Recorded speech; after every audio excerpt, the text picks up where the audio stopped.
Welcome on the Deadwood Jedi. This is going to be another Raid Shadow Legends video. We are back with the Helman Bat team, trying to spread all that good condiment goodness all over this. I don't know.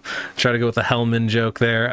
Anyway, point is, though, this is going to be another version of that team, but this time we're going to bring in Ninja. So we're going to Ninja this, and I think it's going to be pretty good results. I haven't tested it, actually, but I'm going to be showing you exactly how you would use Ninja in this team. Now, there are definitely some caveats, right? Like, Ninja's special. Because of that A1 ability of his, he becomes exceedingly hard to tune, and you really do have to come up with individual speed tunes to utilize him in any comp that's already existing out there. So just keep that in mind. He's not going to work for every scenario. On top of that, things like counterattack, ally attack can really mess it up as well, because you got to get the timing of those things right. So if you have those things off, that's going to mess up the entire tune. So I'm going to go over those things. I am going to be using an ally attack champion in here just so you can see exactly how that would work if you wanted to use that. Obviously you don't need it, but ally attack's always really good, right? So that's what we're going to be doing today. Pretty excited about this. I think it should be a pretty easy and fun team. You saw last time we did, I think we did over 60 million damage with the squad we had,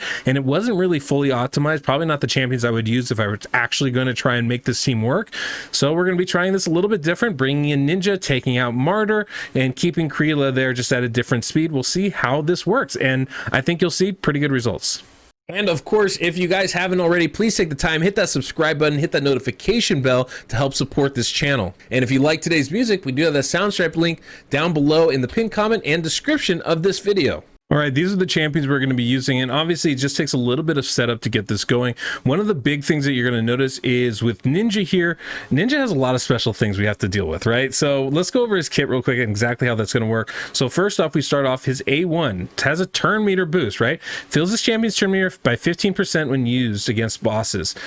If he weak hits, this turn meter boost will not happen. He doesn't have to crit. I always think it's a crit thing. I might be wrong about that. It's fine. It's just he cannot weak hit. So this is not a champion we're going to be able to use when we go against Red Affinity, because he's going to weak hit about 30%, 35% of the time. There's no getting around that, right? There's no adjustments we can do to avoid that. And if he weak hits in this team, it won't work. So he's only going to be able to be used for Blue and Green Affinity. Keep that in mind. You're not going to be able to use them if you're going against Red Affinity. You'll have to sub somebody else out in.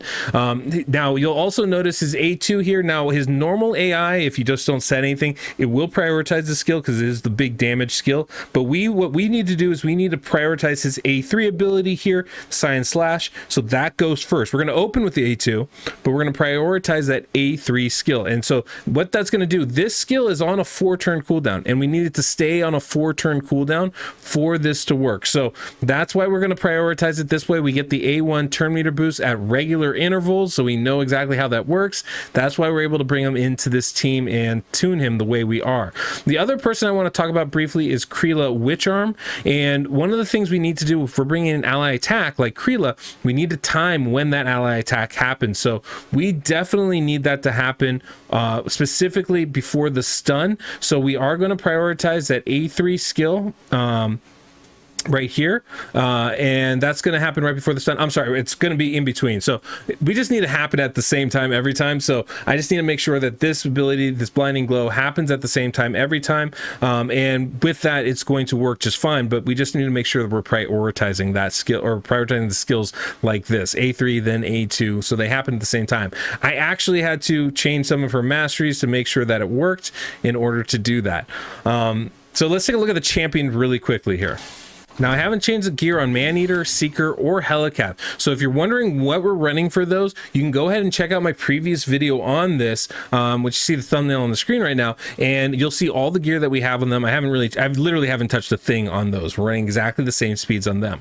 The only champions I have changed is this one. We're going to look at Ninja as well as Kreela Witcharm. So Ninja here, amazing champion, obviously one of the best damage dealers for Clan Boss. And you can see the stats that we have here, right? 194 speed, 192 A2, I think, is the minimum speed that we can have on him, and I think we can go a little bit higher. Haven't tested it on both Ultra Nightmare and Nightmare. I just wanted to build this to run it on Ultra Nightmare, but I know this comp as a whole will work on both Nightmare and Ultra Nightmare. Now, one thing we do want to avoid is Ninja taking the stun, but Ninja gives himself a nice veil, and it happens right before the stun every time, so we don't have to worry about him taking that, and that's going to be really advantageous as far as speed tuning this. The rest of the thing, right, we got Ninja pretty well built out as far as damage goes, and his accuracy is relatively high enough to land the decreased defense. We are going to be relying on Ninja to land it, so if he's inconsistent with that, you're going to see that reflected in the total damage numbers that we do. The next champion on our list is going to be Kreela Witch Arm here, and Kreela, I think, is obviously a great ally attack champion. I always love Farrak and the Fat. I kind of prefer him, honestly, but Kreela is going to be just fine for this. Going at 179 speed, right? So we did have to lower her speed down. She's now in the slow slot for us, basically, on this team. What happens is Ninja's replacing that 213, 214 speed slot, going at 192. So we have Kreela here, slower, built her attack up, built her crit damage up. She does give herself that crit rate buff, so I don't really have to worry about crit capping her at 100. 70 is going to work just fine, and she's going to be doing good stuff. And as you can see, and of course I did prioritize the skills. We talked about that earlier. So let's go ahead. We're going to jump in the run real quick, and I'll talk a little bit about how this works. Okay, as we jump into this comp, obviously we want to make sure that Maneater and Helicath don't take the stun. So it's a little bit tricky to do that. We need to make sure everybody's going to be like over 50% HP, and then the stun should actually land on Seeker. I could have it try to make it land on Kreela. That would throw off the timing of her ally attack, which could be problematic, and I don't really want to adjust for that. So we're going to go ahead and let Seeker take the stun, hopefully, if everything works perfectly here. We'll see. But basically, I have everybody set up to start off with auto here. We do have to manual a little bit. That's just the way this kind of team works, is it does take a little bit of manualing going through here. So we're going to go ahead and let everybody take their first turn. Boom. And then we can stop, unclick the auto, Kreela's auto. We obviously have to extend the duration of some of these things with both Helicath as well as Seeker, right? We need some extra A1s there. Now I'm going to use the A2 here in a moment from Helicath just to help protect us a little bit. I want to make sure that Maneater doesn't drop too low on HP and end up taking the stun here hit. So that's going to help us avoid taking too much damage running into this right now. And I think that should fix everything for us. So another A1 there for Seeker. And then we just need one more from Helicath. You'll notice that Ninja does have a veil on, so he's not taking the stun. That's going to be ideal for us right there. Boom. And there goes Helicath. Excellent. There goes the stun of Seeker. That's exactly what we want, because now all we have to do is just delay Seeker one more A1 attack. He already skipped one turn from the stun itself. And so A1 right here with Seeker. And now we can click auto, and it'll be good to go. That's the adjustment as Seeker takes the stun. It's kind of great that I get to showcase that right now, but it works out pretty good. So you really only have 2 stun targets if Kreela is not, if you don't have like an ally attack champion on this team.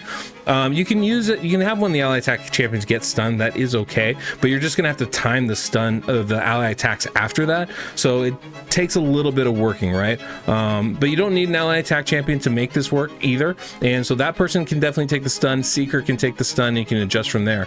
You don't want Ninja because obviously the timing of his skills is important, but he gives himself a veil, so you don't have to worry about that.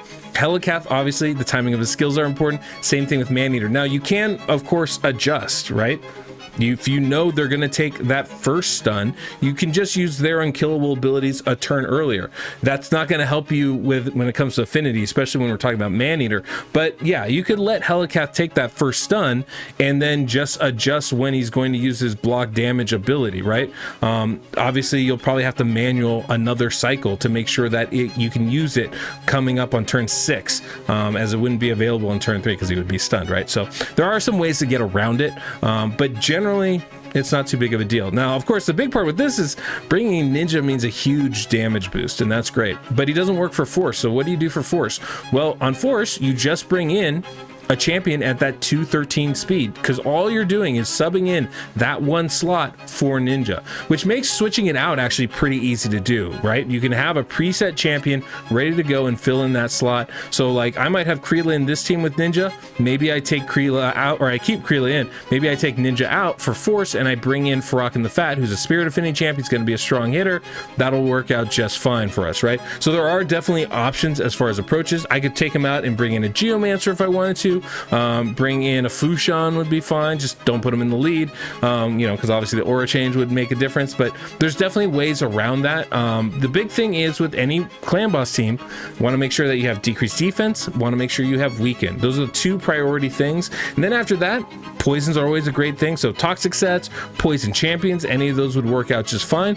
Or you're going to want to bring in, I mean, I don't know, maybe you don't need to do that. That's what you want to bring in. If you don't bring that in, bring in some damage. That's all you got to do, right? It's pretty simple as far as how do you score high on clan boss. Those are the three things that you want to have, right? Damage dealers, poisons, decrease defense, and weaken. That's it. Those are the things. So as long as you have that on your team, you're going to be in pretty good shape. And you know, if you skip poisons for damage, that's fine. It's all damage, right? So it just depends on how you're getting it. That's really the only difference. But you can already see we're already doing more damage. That's the power of Ninja than we did in the last team. So I'm really excited to see how this goes out. And yeah, let's jump towards the end and we'll see the damage results.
I mean, that's a 1 key. We got a 1 key.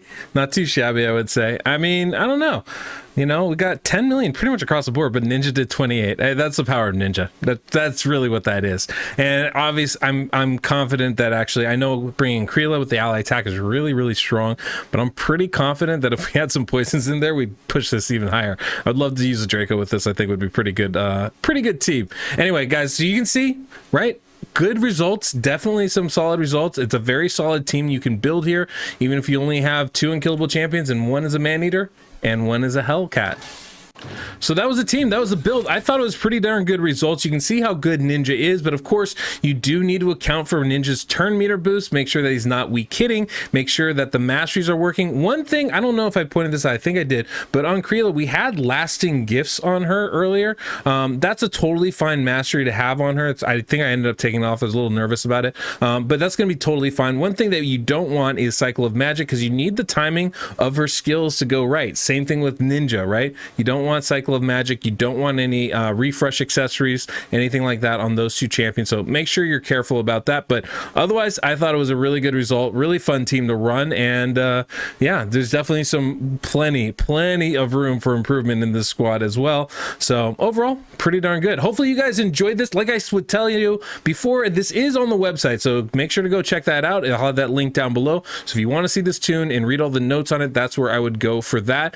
Otherwise, make sure, don't forget, hit the subscribe button. I know I tell you every day, but it's because it's important. It really helps a lot, and it's because of you guys I actually got to 50,000 subscribers, which is amazing. So I want to thank you for that as well. And that's all we got. So until next we meet, I'm the Deadwood Jedi.